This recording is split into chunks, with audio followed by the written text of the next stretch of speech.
came to Bamako in Mali for the African Humanities Forum, and this is a gathering of intellectuals, African intellectuals, who have come together to think about the African humanities, the journey we've been on for many decades, but also where we are going and the challenges that we have right now, and trying to bring a space together, a forum where we can be gathering, we can be talking to each other, we can be working together to make sure that the humanities serve Africa in the way that they should.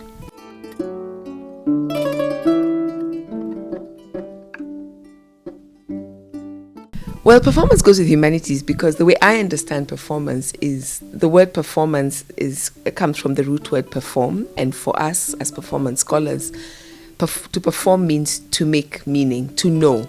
And so when we think of performances, we think about all the many different ways in which we make meaning. And of course, if you look at the westernized academy, it's really been text. People have thought about writing as the way that we document our thinking. But we as Africans have used all kinds of performances, including writing. And for those of us who are alive today in the 21st century, we want to make sure that we are doing what our ancestors did, and we perform in every way possible, using materials such as cloth, using our bodies in song, in dance, in art, in everything that we have available. We want to make sure that we use that to think today as they did in the past, and we continue to do that into the future.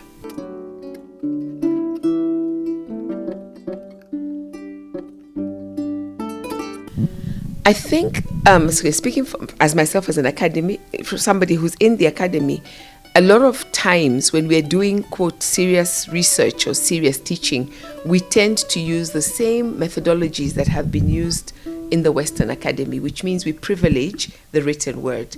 But as Austin Bukenya and Pio Zirimu told us in the 70s, Africans should be able to use everything. So whether you're doing research, from collecting data to thinking about your research questions, to analyzing, to doing everything, it should be possible to use the range of performances. So I personally, for example, I work with story, and I ask myself, how can I use story at every stage of the process?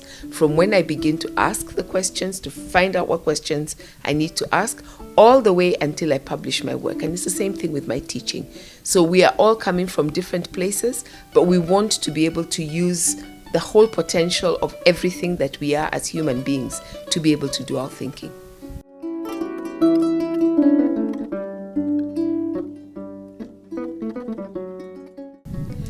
The more, the older I grow, the more I do this. Neither does. They coexist. It's just the same way that I say I am both a woman and an African. I am Kenyan, I'm Taita, East African, and all of those exist in me at the same time. The thing for me is that I do my thinking, my academic work through art. And I do my art using academic, the thinking and the intellectual stuff. The word that I use is oratorist, and it comes from the word orature. And I define orature as the transcending of boundaries in making meaning.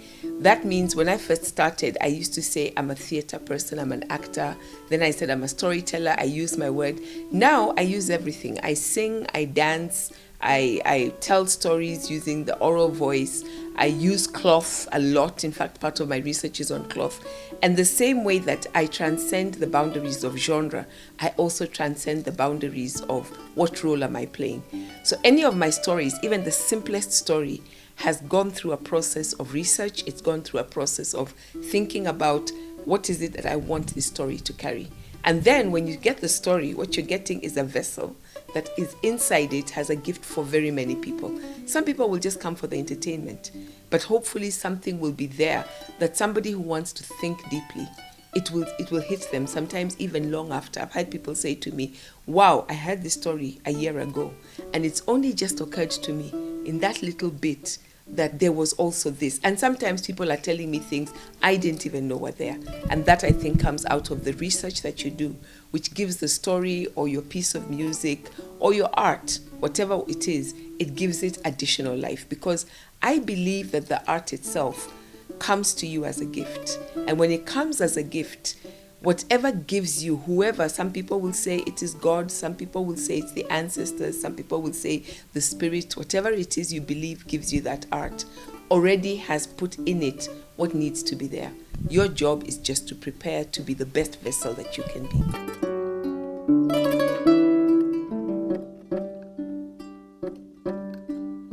What I would advise someone like that is to think of themselves as not, now I'm being an academic. I made that mistake. I used to think the artist part of me is for this place, and then at a different time, this is the academic part of me.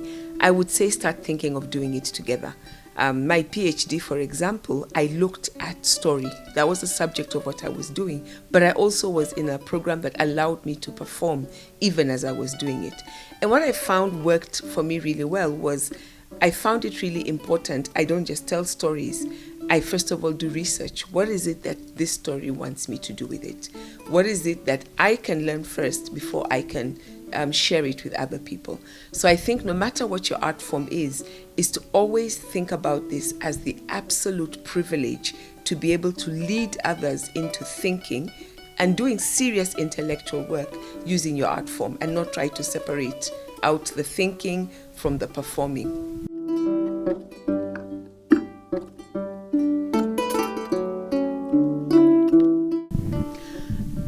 I think he is, when you think about it, it is true that it is a difficult thing to teach. And because so much of what, especially today, you see as art, either focuses on the creative economy, so it's about how much can you earn as quickly as you can earn it. And therefore, what that leads you to do is for people to try and put all their energy into making the performance as perfect as possible, into seeing what is it that people like and just reproducing it. So it isn't something that everybody will do, but it is something that if you want your music to have impact, or whatever art form you do, somebody like Baba Mal, anywhere in the world, wherever you go, his name is known. Why is it known? It's because he took the time to invest into what is it that I want my art to do. I don't want just to earn money. I want it to change lives. And if you are in the business of using your art to transform Africa, to transform a community, or even just to transform an individual, especially if you, and it should always start with, what is this art doing to me first? Then you will realize that part of the work of making art, part of the labor, has to be the time that you take to research, has to be the time that you take to rehearse. I know a lot of young people who say, I'm talented, so I don't need to rehearse, I can just jump in and do it. And that's true. You can just jump in and do it, but you will never be at your best if you don't take the time to immerse. So the question I would ask is, how committed are you to that art? And if you are truly committed, you will do the hard work for it. And the art will reward you. It's not easy, and sometimes even I ask myself, like, why do I have to spend so much time? Why do I have to spend even so much of my resources? But the satisfaction you get at the end of it, when you see the impact, it makes it totally worth it.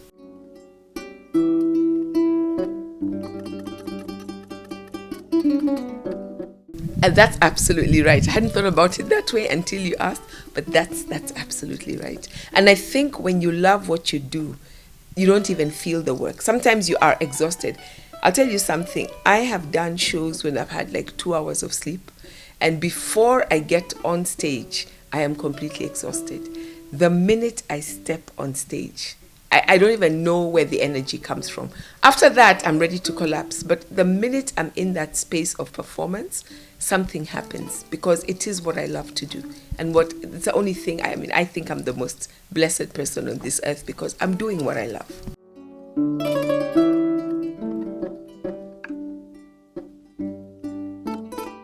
Oh wow, I've been so blessed by so many. Definitely Mchai Mugo. There's a poem that even at this conference I started, which says, daughter, sing. And I think when I first read that poem, it spoke to me and it said, this is what you will do.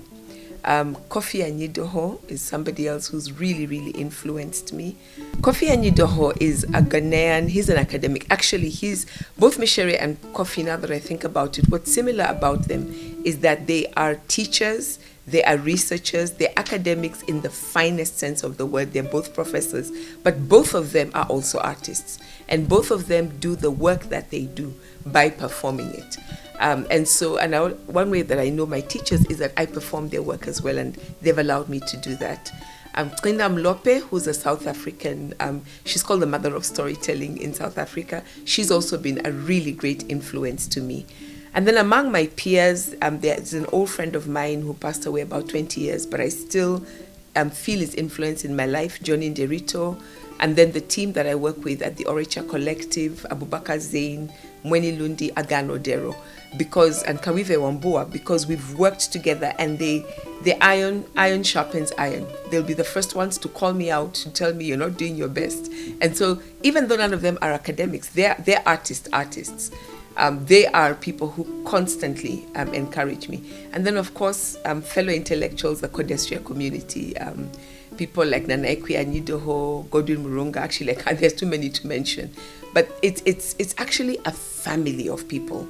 And I've been blessed in the fact that all through my life, I have had teachers, I have had mentors, I have had both peer mentors, and then I've had younger people who I thought I was mentoring, and they ended up being the ones who have mentored me. And then most of all, I would say my family.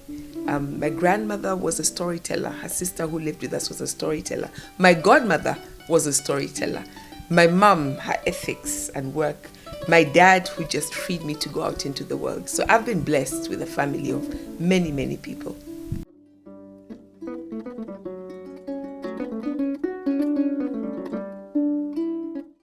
Something that Adebayo Lukoshi, who was another of my mentors, said today at the conference, coming back to the conference, was he said that the task that we have in this moment is to make sure that we affirm the dignity of Africans, of humanity really. But it's when you think about what's happened to Africa and Africans, it's almost like the last people whose humanity is valued in this world today are Africans. And sometimes it's fellow Africans who are devaluing that, if you look at especially what so many governments do. I think if there's nothing else that you do as a young African or as an old African, is to make sure that every day you find a way of asserting the dignity of African humanity and of serving and expanding.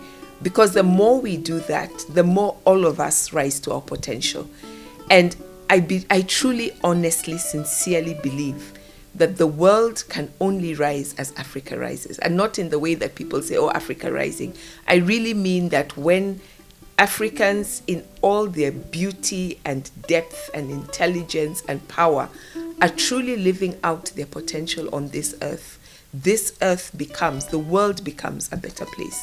So I think our responsibility as Africans is to hear that and to believe it and to live it.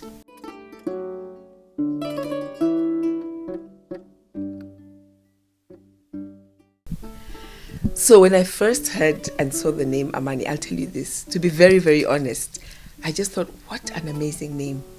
Because, as a Kenyan, our national language is Swahili. And Amani in Swahili means peace. And so the reason I thought it was an interesting name is that when you think about peace, peace isn't just the cessation of war or the cessation of violence. I also teach and have taught at a Peace and Security Institute, the African Leadership Center. But peace is when everything is whole and is well. And I think a television that commits to peace is speaking very much into the soul of who we are.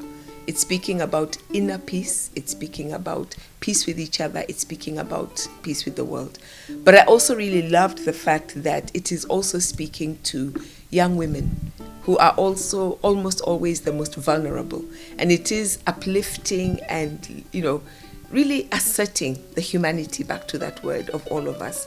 So for me, I loved the name even before, I hadn't even asked, why was it called AmaniTv? based, because it's not coming out of a Swahili space, so to speak, even though it serves the whole continent and all of us, so it does that. But for me, I loved it because it speaks to a vision and it speaks to a mission. And I think that's absolutely fantastic. It's a vision and mission all of us can embrace.